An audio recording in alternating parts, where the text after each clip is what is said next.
April 19, 1775.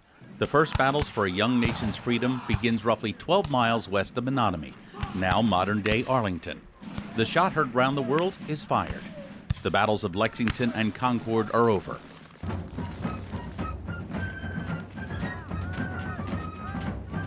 The exhausted redcoats now begin their long 36-mile march to the relative safety of Boston. On the way, they will pass by here, the foot of the rocks in Menotomy, and it is here where all hell breaks loose, far worse than what the regulars or militiamen encountered at Lexington or Concord that morning.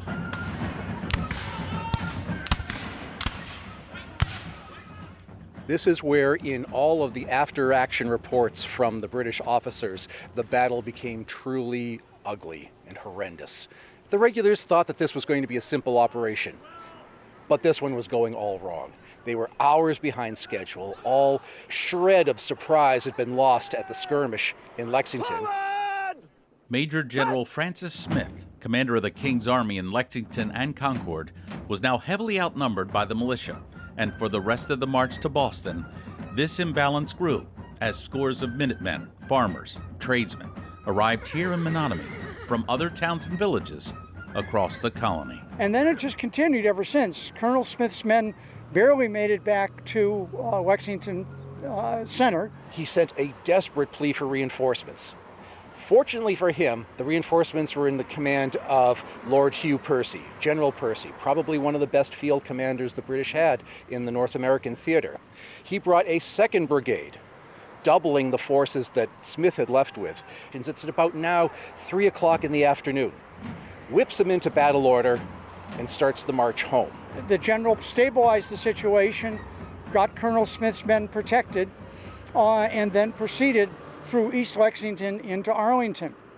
Now, when they got to this border, this whole area, not all of a sudden, but they were confronted with 35 militia companies coming all the way from Dedham, Danvers, all through this whole area with over 1,700 men. So this wasn't a skirmish anymore. This was a battle.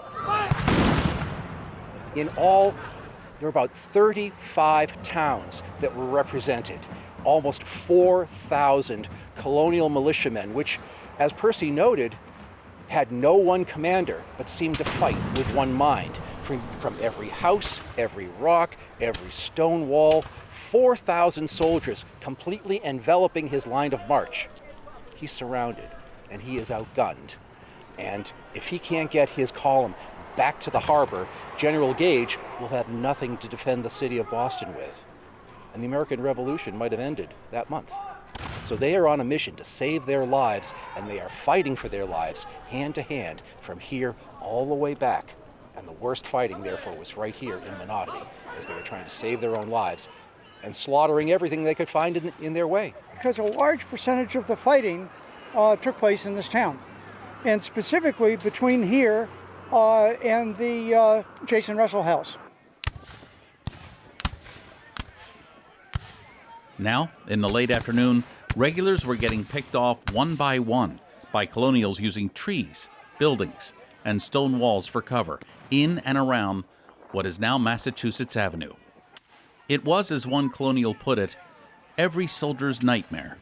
They were, however, the best trained military force on Earth, so they were well accustomed to fighting through hostile territory, but it wasn't until they got here that they realized that the entire eastern half of the Massachusetts Bay province was in flames. It had been one company or another, but here it was that they were met with what you could really say was the very core of the Continental Army. All told, far more blood was shed here than anywhere else that day, including Lexington and Concord. When the Battle of Menotomy ended, the colonists lost 25 men, 9 were wounded. 40 regulars in the British Army were killed, 80 were wounded. I mean, Lexington and Concord deserve the attention they get, but we should deserve some attention here too.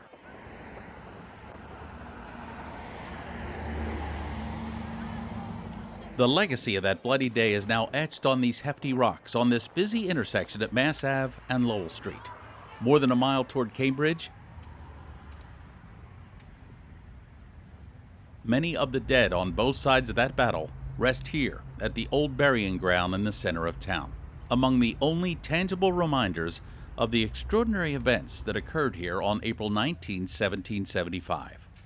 But you can't really celebrate and create a tradition if you don't have the room to do it. And as you can see here, we're standing at an intersection where several busy roads meet today. There just isn't the same room to hold a reenactment or point to a house and say, this is where it happened.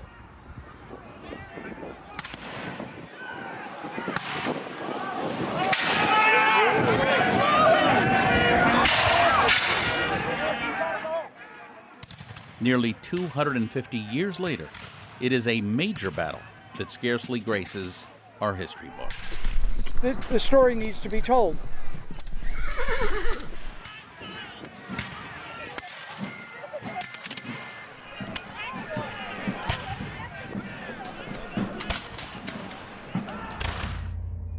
For ACMi News,